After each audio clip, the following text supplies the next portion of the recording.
완도와 더불어 함께하는 완도 주사랑교회. 오늘 우리에게 주하는 말씀은 에스겔 21장 1절에서 17절까지 말씀입니다. 에스겔 21장 1절에서 17절까지 우리 하나님 말씀을 한 절씩 교독해서 읽겠습니다. 또 여호와의 말씀이 내게 임하여 이르시되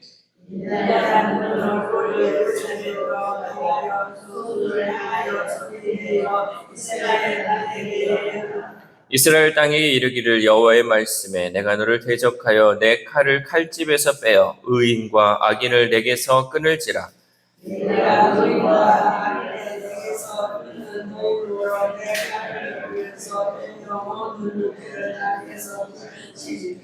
모든 육체는 나 여호와가 내 칼을 칼집에서 빼낸 줄을 알지라. 칼이 다시 꽂히지 아니하리라 하셨다 하라.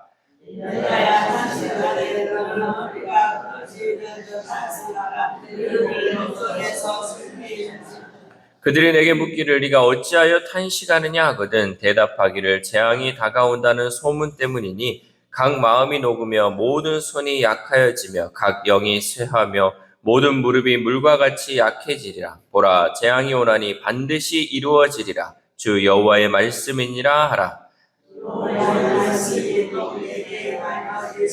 인자야, 너는 예언하여 여호와의 말씀을 이같이 말하라. 칼이여 칼이여 날카롭고도 빛나도다.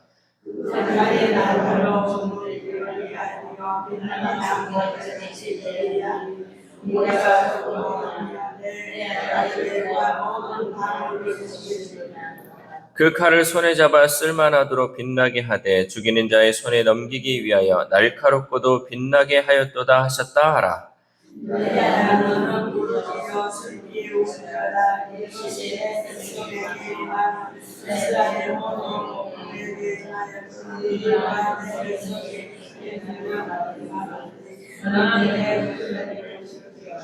이것이 시험이라. 만일 업신여기는 규가 없어지면 어찌할까. 주 여호와의 말씀이니라.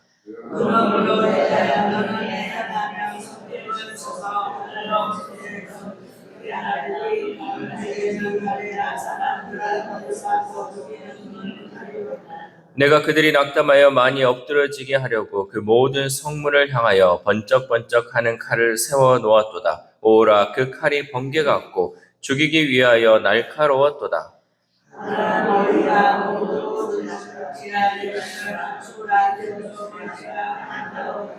같이 읽겠습니다. 나도 내 손뼉을 치며 내 분노를 다 풀리로다. 나 여호와가 말하였노라. 아멘. 할렐루야. 오늘도 하나님 주시는 말씀을 통하여 오늘 하루 하나님의 은혜로 살아가는 귀한 하루 되시기를 소망합니다. 칼은 칼집 안에 있을 때 가장 위험이 있다라는 격언이 있습니다. 그러니까 칼이 뽑지 않고 칼집 안에 있을 때 가장 위험이 있다는 거죠. 이것은 심판할 권력을 갖고 있되 함부로 쓰지 말아야 하고 백성이 스스로 조심하도록 만들어야 한다라는 뜻입니다. 그러나 부득이하게 칼을 뽑는다면 이 칼을 뽑았을 때 적당히 경고만 할 수 없고 반드시 피를 보게 될 것입니다. 우리가 칼을 뽑았는데 속담에도 그러잖아요. 무라도 잘라야지. 그냥 칼집에 넣을 수는 없다라는 거죠. 하나님의 심판도 마찬가지로 예리한 칼과 같습니다. 그 칼이 칼집 안에 있을 때 우리는 스스로 조심해야 하죠.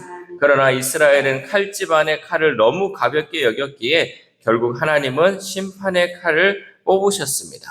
먼저 하나님은 칼을 칼집에서 뽑아 남에서 북까지 치겠다고 하시죠. 우리 4절 말씀 시작. 내가 의인과 악인을 내게서 끊을 터이므로 내 칼을 칼집에서 빼어 모든 육체를 남에서 북까지 치리니. 아멘. 이 말씀은 남쪽 유다뿐 아니라 북쪽 옛 이스라엘 땅까지 가나안 땅 전역에 심판을 내리시겠다는 뜻입니다. 그러니까 어느 한 군데 피할 수 없이 모든 것에 하나님의 심판이 임하겠다라는 것이죠. 예루살렘에 임할 심판은 의인들도 피할 수 없고 어느 곳도 예외 없이 남과 북 모든 방향으로 임한다는 사실입니다. 그러니까 이 말씀에 보면 내가 의인과 악인을 내게서 끊는다. 보통은 악인들을 향한 심판인데 하나님의 심판이 극심할 때는 의인까지도 그런 모든 심판에 해당될 수 있다는 거죠. 그런데 이 말씀은 이제 더 이상 경고성 말씀이 아닙니다. 심판의 칼이 칼집에서 뽑혔다는 선언으로 이제는 그 심판의 실행을 알리는 말씀입니다. 결국 어떻게 됐습니까? 결국 이스라엘과 또 유다는 하나님의 심판을 통해서 나라를 뺏기게 돼요. 그리고 포로 생활을 하게 되고 그들은 무너진 성전을 보면서 안타까워하는 마음으로 살아가야 한다라는 거죠. 그리고 하나님은 에스겔에게 허리가 끊어질 때리 탄식하며 슬퍼하라고 말씀하심으로써 유다 백성이 당할 심판의 고통을 시각적으로 보이십니다. 우리 6절 말씀 시작. 인자야 탄식하되 너는 허리가 끊어지듯 탄식하라. 그들의 목전에서 슬피 탄식하라. 아멘. 우리가 극심한 고통 또 극심한 슬픔이 있을 때는 정말 허리가 끊어질 듯 그렇게 울부짖을 때가 있죠. 마찬가지로 에스겔에게 그렇게 지금 탄식하라는 거예요. 왜? 하나님의 심판이 지금 임했기 때문에 그런 극심함을 보여주라는 거죠. 이것은 하나님께서 모든 것이 잘 되리라고 기대하던 그 장로들을 일깨우시기 위해 에스겔이 느끼는 모든 감정을 다 표현하며 탄식하라고 명령하신 것입니다. 그러니까 이 사람들은 내가 정말 하나님의 백성이기 때문에 하나님께서 우리들은 살리시겠지, 우리들은 잘 되겠지라는 그런 착각 속에 살아가는 사람들에게 이 경고가 아니라 이제는 이 심판이 임할 것이기 때문에 너희들은 지금 즉시 회개하고 너희 마음을 돌이키라라는 것을 일깨우기 위해서 말씀하신 것이죠. 그리고 그 이유를 묻는 사람들에게는 무서운 재앙이 곧 닥칠 것이라며 외치며 청각적으로도 들려주라고 말씀하시죠. 우리 7절 말씀 시작. 그들이 내게 묻기를 네가 어찌하여 탄식하느냐 하거든 대답하기를 재앙이 다가온다는 소문 때문이니 각 마음이 녹으며 모든 속이 약하여지며 각 영이 쇠하며 모든 무릎이 물과 같이 약해지리라. 보라 재앙이 오나니 반드시 이루어지리라. 주 여호와의 말씀이니라 하라. 아멘. 에스겔이 지금까지 선포했던 것은 비유적인 선포였어요. 그러니까 이 비유를 통해서 하나님의 경고, 하나님의 심판이 이렇게 임할 것이다 라는 것을 경고로서 받아들여야 했지만 이제는 그것이 현실로 다가왔기에 에스겔은 탄식이 극심할 수밖에 없었다라는 거죠. 우리도 마찬가지입니다. 하나님의 심판을 우리와는 상관없는 일이라고 여겨서는 안 된다는 거죠. 그저 우리는 잘 되고 있고 우리는 잘 먹고 잘 사니까 나하고는 상관없냐. 나는 매일 주일날 교회 나가고 하나님께 기도하는데 나에게 심판이 있겠어? 라고 여겨서는 안 된다는 거죠. 하나님은 죄를 묵과하지 않으시며 회개 없는 신앙 그리고 타락한 예배, 세속화된 교회를 간과하지 않으십니다. 특히 공동체에 대한 책임을 진 교회에게 이 말씀의 무게는 더욱 크다는 사실이죠. 그러므로 우리는 예수님께서 다시 오셔서 이 땅을 심판하실 때 어느 누구도 심판의 칼날 앞에 예외가 될 수 없다는 경각심을 가지고 늘 깨어서 기도해야 할 줄 믿습니다. 또한 똑같은 칼이라도 그 칼을 의사가 쥐느냐, 강도가 쥐느냐에 따라 이후에 벌어질 상황이 달라집니다. 의사의 칼은 생명을 살리지만 강도의 칼은 사람을 죽입니다. 하나님의 심판의 칼은 분을 주체하지 못하고 무자비하게 사람들을 학살하는 살인자의 칼이 아닙니다. 하나님의 칼은 막 다 죽이려고 하는 그 살인자의 칼이 아니라는 거죠. 하나님의 심판의 칼은 하나님의 공의에 따라 휘둘러지는 칼이죠. 우리 10절 말씀 시작. 그 칼이 날카로움은 죽임을 위함이요 빛남은 번개같이 되기 위함이니 우리가 즐거워하겠느냐. 내 아들의 규가 모든 나무를 업신 여기는도다. 아멘. 하나님은 이스라엘을 택하시고 모든 나라 가운데 제사장 나라가 되게 하셨습니다. 그래서 열방 가운데 뛰어난 나라가 되게 해주셨죠. 그러나 이스라엘은 자신들의 본분을 잊어버리고 제사장 나라로서의 그 사명을 감당하지 못했습니다. 그뿐만 아니라 하나님의 은혜와 복을 자신들의 마땅한 권리인 양 누리며 교만하여 열방을 업신 여겼습니다. 그러니까 이 말씀의 그 속뜻은 하나님이 터키에서 하나님의 은혜를 주셨음에도 불구하고 그 사명대로 감당하지 못함을 인하여서 하나님께서 분노하시고 또 심판하신다라는 것이죠. 그 결과 하나님의 심판의 칼이 이스라엘 백성과 그 지도자를 칠 수밖에 없게 된 것이죠. 심판의 칼은 공허하게 칼집에서 나와 허공을 가르지 않고 하나님의 분노가 다 풀리기까지 멈추지 않으신다라고 말씀하십니다. 우리 16절에서 17절 말씀 시작. 칼아 모이라 오른쪽을 치라 대열을 맞추라 왼쪽을 치라 향한 대로 가라. 나도 내 손뼉을 치며 내 분노를 다 풀리로다. 나 여호와가 말하였노라. 아멘. 하나님께서도 손뼉을 치시면서 극렬한 분노를 표현하십니다. 그리고 칼의 심판으로 예루살렘에 진노를 쏟아 부으시죠.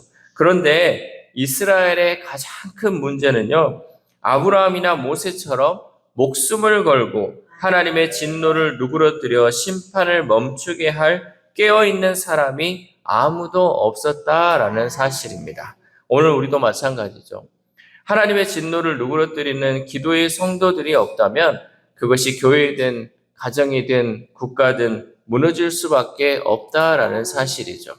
그러므로 특별히 새벽에 기도하는 우리들이 바로 이런 영적 방파제가 되어서 우리 교회를 지키고 가정을 지키고 나라를 지켜야 할 줄 믿습니다. 사랑하는 우리 사랑교회 성도 여러분, 기독교 신앙에는 반드시 심판이 임한다라는 그 가르침을 빼놓을 수 없습니다. 이 세상은 예수님이 다시 오실 때 종결될 것이며 그때 하나님의 심판을 피할 자는 아무도 없습니다. 그런데 많은 그리스도인들이 이를 너무나 가볍게 여기며 안일하게 생활하고 있습니다. 우리가 주님 앞에 설 날이 언제인지 우리는 알 수 없습니다. 그러나 우리는 하나님의 심판을 가볍게 여기지 말고 그 심판의 칼날이 우리를 향하지 않도록 늘 깨어 기도해야 할 줄 믿습니다. 이 새벽 우리가 함께 기도할 때 하나님, 예수님께서 다시 오신다고 약속하셨는데 우리가 그 약속을 잊어버리며 살 때가 너무나도 많이 있었습니다.